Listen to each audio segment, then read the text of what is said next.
Les indications scéniques. Une leçon de langue et communication par Samah Aboumadi. Le père surpris. Oui d'ailleurs, qui te l'a dit? Le mot souligné est-il une parole du personnage? Le mot surpris. Non, ce n'est pas une parole du personnage. En quoi consiste-t-il? C'est une indication hors dialogue, une indication qui ne fait pas partie du dialogue. Reconnaître et employer les indications scéniques, c'est l'objectif de notre leçon.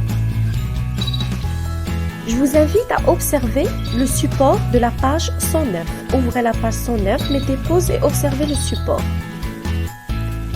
Voici les questions. Quel est le titre du texte? Quelle en est la source? Relevez le chapeau du texte. À quoi? Qui renvoie ces phrases?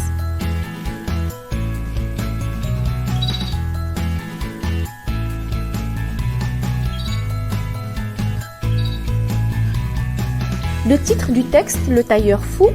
La source, Petite comédie pour enfants de Christian Lamblin. Relevez le chapeau du texte. De la pancarte jusqu'à Arrive le client. À quoi qui renvoie ces phrases? Aux personnages, à leur réaction et à leur action, à leur attitude. Je vous invite à lire attentivement le dialogue de la page 109. Mettez pause et lisez le dialogue. Qui parle? À qui? Où? De quoi? Qu'est-ce qui s'annonce bizarre chez le tailleur? Relevez à travers les indications entre parenthèses des informations concernant les gestes des personnages, le décor.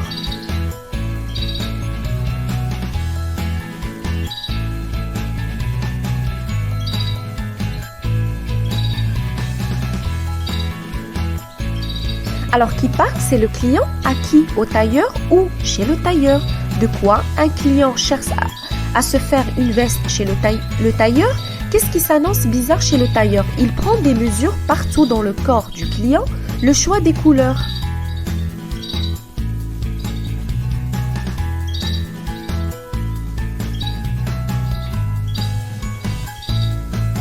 Relevez à travers les indications entre parenthèses les informations concernant les gestes des personnages, le décor. Alors, les indications scéniques, les gestes des personnages, le tailleur fait les 100 pas, arrive le client, le tailleur prend la règle et mesure, il montre en même temps, il montre tous les endroits, les réactions des personnages, air étonné du client qui commence à s'énerver, le décor, la pancarte tailleur est face au public. Ce sont les indications scéniques qui sont entre parenthèses, qui nous donnent des informations sur les personnages, le décor, etc. Je retiens, ce sont les didascalies. Les didascalies sont des indications scéniques notées hors le dialogue pour informer sur le décor, les actions, les gestes et les attitudes des personnages. Elles ne sont pas prononcées par les personnages. Attention, elles sont généralement écrites en italique ou entre parenthèses. Merci. Si vous avez des questions, n'hésitez pas à me contacter.